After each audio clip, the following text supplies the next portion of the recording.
Dan pemirsa, sejauh ini Republik Islam Iran menunjukkan keteguhannya meskipun berulang kali diancam dan diserang oleh agresor Amerika Serikat dan Zionis Israel. Yang terbaru, Presiden Amerika Serikat Donald Trump kembali mengancam untuk menyerang infrastruktur energi hingga fasilitas nuklir Iran. Kami akan hadirkan sedikit gambarannya kepada Anda bagaimana Amerika Serikat mengancam untuk menyerang infrastruktur sipil dari Iran. Nah, yang diancam diantaranya adalah power plants atau pembangkit energi ya. Di sini ada electricity infrastructure, terutama ini pembangkit yang menyuplai listrik ke kurang lebih ada 92 juta warga di Iran. Di antaranya ada tower-tower, kemudian juga pembangkit listrik dan juga power plants yang tersebar terutama di wilayah-wilayah yang selama ini memang dikenal sebagai tempat untuk menyuplai energi listrik bagi warga di sekitar Iran.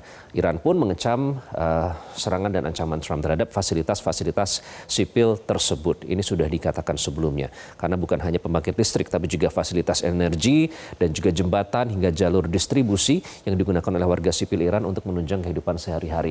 Bukan hanya power plants ya atau pembangkit listrik, tapi juga energy infrastructure. Ada oil atau minyak dan juga fasilitas gas dan refineries atau penyulingan. Ini juga diancam akan dihancurkan. Kemudian juga ada bridges and transportation nodes. Nah, ini dia yang sudah bahkan dilaksanakan. Kemarin ada jembatan yang baru saja dibangun, belum selesai sudah dibom. Padahal itu merupakan salah satu fasilitas sipil yang jelas-jelas digunakan untuk kehidupan sehari-hari warga. Itu pula yang menyebabkan sejumlah legal analis hukum di Amerika sendiri bahkan yang mereka juga sebelumnya pernah memberikan analisis untuk militer Amerika Serikat menyatakan bahwa sekarang tidak ada alasan lagi untuk tidak menyebut ancaman Trump tersebut sebagai sebuah kejahatan perang. Kalau dulu masih ragu-ragu, kalau sekarang sudah terang-terangan dinyatakan oleh Presiden Donald Trump. Nah, selain itu kita juga akan lihat apa saja fasilitas pembangkit listrik tenaga nuklir, fasilitas nuklir yang diancam diserang oleh Amerika Serikat yang dinyatakan oleh Donald Trump. Nah, sejumlah fasilitas nuklir hingga pembangkit listrik tenaga nuklir Iran yang diancam diserang diantaranya adalah fasilitas nuklir di Fordo, kemudian juga Natanz dan juga Isfahan. Ini sudah diserang pada tanggal 21 sampai 22 lalu. Selain itu, pembangkit listrik tenaga nuklir Iran di kota Bushehr ini juga menjadi target dari serangan Amerika Serikat. Nah, Bushehr ini bukan hanya sekali ya, tapi sudah berkali-kali ada projectiles yang digunakan untuk menyerang Bushehr, yang digunakan sebenarnya ini merupakan salah satu pembangkit listrik tenaga nuklir yang menyuplai cukup banyak energi untuk warga sipil di sekitarnya. Begitu juga dengan fasilitas nuklir yang ada di kompleks Arak ini. Kalau kita lihat, sebagian besar dari lokasi pembangkit listrik ini lokasinya tidak jauh dari permukiman penduduk. Nah, sejumlah fasilitas nuklir itu sebelumnya sudah diserang oleh Amerika Serikat, termasuk pada Juni 2025 lalu. Namun Amerika Serikat gagal menghancurkan program nuklir Iran yang ditujukan untuk kepentingan sipil tersebut, dan bahkan ini juga sudah diinspeksi berkali-kali oleh Badan Energi Atom Internasional dan dinyatakan bahwa tidak pernah ada bukti yang menyebutkan ancaman yang bisa menjustified atau membenarkan ancaman Donald Trump tersebut untuk menghancurkan energi nuklir yang dimiliki oleh Iran itu sendiri. Kita akan membahasnya langsung bersama pengamat intelijen Stepi Andriani. Kita akan langsung membahasnya. Mbak Stepi, selamat malam. Selamat malam Mas Iqbal, sehat? Sehat, semoga selalu sehat ya Mbak Stepi. Jadi Trump terang-terangan menargetkan fasilitas sipil. Iran pun memperingatkan jangan sampai ada normalisasi kejahatan perang yang dilakukan oleh Amerika Serikat Zionis. Nah, ini sudah seterang benderang ini, tapi mengapa tidak ada langkah signifikan yang bisa menghentikannya, Mbak Stepi? Iya, jadi pertama dalam pasal 8 Statuta Roma, Mas Iqbal ya, salah satu hal yang disebutkan melanggar prinsip-prinsip atau disebut kejahatan perang adalah salah satunya menargetkan instalasi sipil. Jadi baik itu energi, apakah air yang di luar militer seperti itu. Nah, ini properti secara besar-besaran yang langsung juga kepada masyarakat sipil dampaknya ya, itu sebetulnya tidak diperbolehkan. Beberapa prinsip seperti misalnya prinsip proporsionalitas, distinguishnya atau pembedaannya itu juga harus dikaji. Nah, permasalahannya adalah berkali-kali dari Dewan Keamanan PBB maupun berbagai negara mengecam Presiden Trump maupun secara kebijakan ya melarang Amerika dan Israel untuk melakukan serangan. Ini sepertinya tidak terlalu diindahkan ini Mas Iqbal. Jadi artinya memang perlu ada langkah-langkah di luar kebiasaan yang perlu dilakukan, dan ini sepertinya sudah dilakukan oleh Iran. Iran merasa kalau harus diplomasi saja agak sedikit sulit, sehingga dilakukan cara-cara kognitif seperti tadi ya, menyampaikan bahwa perlunya rantai manusia, kemudian semua pemuda turun ya, terlibat Hmm. secara langsung, sehingga artinya terang-terangan bahwa semua pasang badan gitu, semua memiliki bahwa instalasi ini adalah instalasi publik yang berdampak kepada hajat hidup orang banyak. Oke, dan itu sudah dijawab oleh 14 juta warga Iran yang bersedia untuk istilahnya melindungi infrastruktur sipil. Nah, ini kan seharusnya tidak terjadi karena tadi seperti Anda sebutkan juga itu sudah melanggar hukum internasional bahwa fasilitas sipil tentu tidak boleh dijadikan target militer. Tapi kan sebelumnya ancaman Ya. ini bukan hanya terhadap power plants ya Mbak Stepi, kita juga ingat pada saat itu pusat desalinasi atau pengolahan air itu juga sudah diancam dihancurkan oleh Trump. Kemudian jembatan bahkan ini sudah dihancurkan di kota Karaj, itu merupakan jembatan baru. Nah, dampaknya apa sih penargetan fasilitas sipil seperti jembatan dan juga pembangkit listrik ini? Jadi sebetulnya yang paling diinginkan itu adalah kata menyerah. Menyerah, bahwa kami Hmm, menyerah, kami ingin semua di stop, bahwa kami ingin mengikuti Amerika maunya apa, seperti itu ya. Nah ini sebetulnya harapan kami, harapan kita semua, publik, masyarakat itu adalah pada saat Islamabad Summit kemarin di Pakistan ya. hmm, Namun ternyata hasilnya tidak diinginkan ya, karena memang Iran tidak menginginkan adanya gencatan saja, tapi ingin benar-benar perang berakhir, dan Selat Hormuz akan dibuka manakala masing-masing negara membayar dulu. Jadi ikut hmm, membantu kerugian perang itu 2 juta US dollar satu kapal. Nah, sepertinya hmm. ini adalah bargaining position yang Iran inginkan. Bahkan Presiden Trump menyampaikan bahwa itu sebetulnya sudah agak sedikit kemajuan tapi tidak signifikan. Dan bahkan Oke. sekarang sepertinya Amerika agak sedikit ngegas lagi nih, Mas Iqbal ya, Hmm, dengan mengancam beberapa jam lalu tadi malam menyampaikan bahwa jika kami mau, kami bisa meluluhlantahkan jembatan semua fasilitas dalam waktu kurang dari 24 jam. Ini kan hal-hal yang sebetulnya kemunduran ya. Kita sempat hmm, berharap perang ini usai beberapa hari yang lalu begitu ya, tensi turun gitu. hmm, Ternyata dengan adanya statement-statement ini luar biasa nih, jadinya hmm, tegang lagi, dan harga minyak Brent hari ini juga sudah naik signifikan. Ini juga sangat berbahaya Mas untuk hmm, kita ya, untuk masyarakat dunia maupun Indonesia kalau nanti ini hmm, terus-terusan tidak ada perbaikan gitu Mas Iqbal. hmm.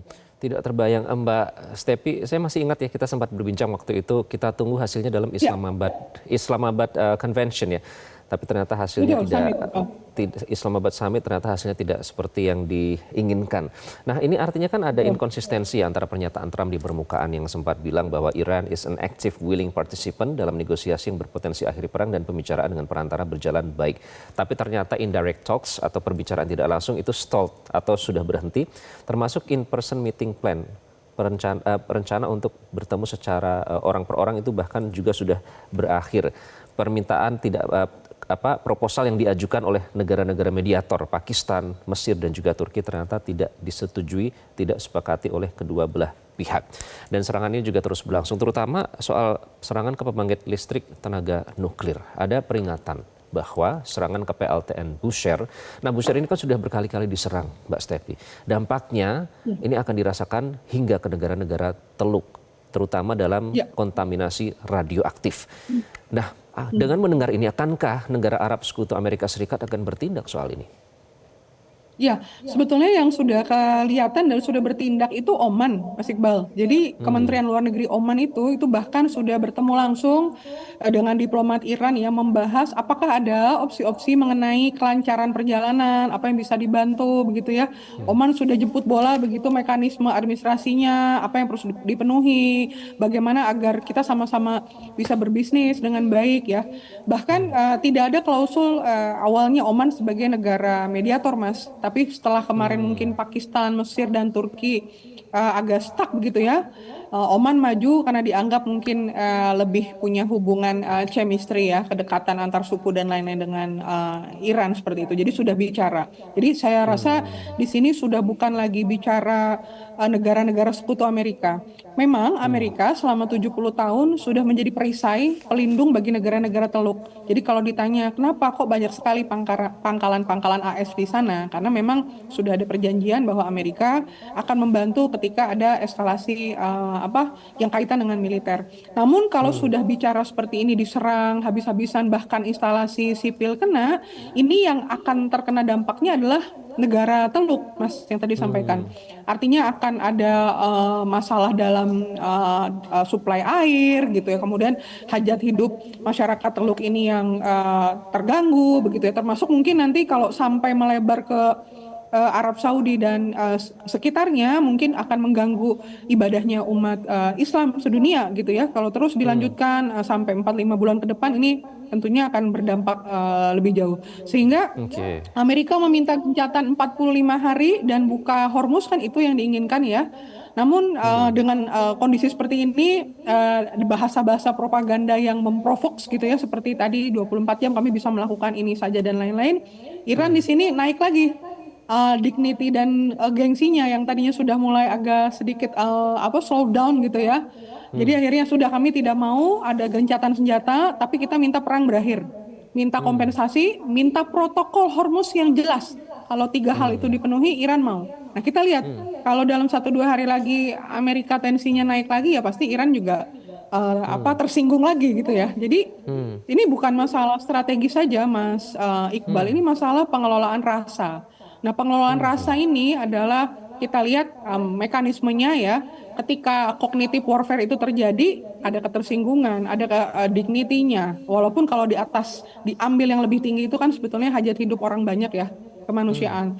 Tapi di sini memang faktor karakteristik leadership ini berpengaruh sekali untuk mendamaikan. Bahkan Oke. Menlu Iran Araghchi menyampaikan bahwa jembatan yang dihancurkan itu bisa kita bangun kembali. Tapi Oke. kesempatan untuk memberikan Amerika rasa tanggung jawab atau memberikan Oke. hal yang signifikan untuk Amerika ini hanya terjadi mungkin ya berapa dekade sekali. Jadi inilah saatnya untuk memberikan hal-hal yang efek jera Oke. gitu ya. Jadi ini Mas menurut Tepi, saya adalah kalimat leadership yang karakteristik bagus itu sekali. menarik.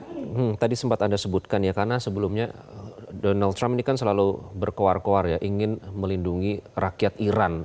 Tapi kita lihat sendiri sekarang 92 juta warga Iran terancam gara-gara ancaman direct dari Donald Trump untuk meratakan jembatan bahkan power plants.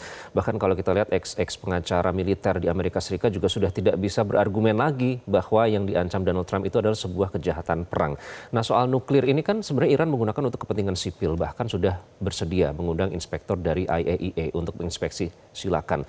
Tapi kenapa selalu digunakan Amerika Serikat bahwa Iran berencana untuk membuat senjata nuklir dan itu menjadi justifikasi setiap serangan yang dilancarkan? Ya, karena itu adalah salah satu alasan yang paling bisa diterima, Mas Iqbal. Jadi kalau kita lihat hasil riset dari PUEW Research Center menyampaikan bahwa di awal kali sebelum Epic Fury ini diluncurkan, salah satu alasan yang membuat publik di Amerika itu mendukung operasi ini adalah untuk melucuti senjata nuklir atau capability nuklirnya Iran. Walaupun ketika pertanyaan kedua ditanyakan dengan langkah-langkah apa, mayoritas publik di Amerika menolak cara-cara kekerasan dan lebih suka cara-cara smart power atau soft power seperti diplomasi atau pendekatan-pendekatan soft power lain.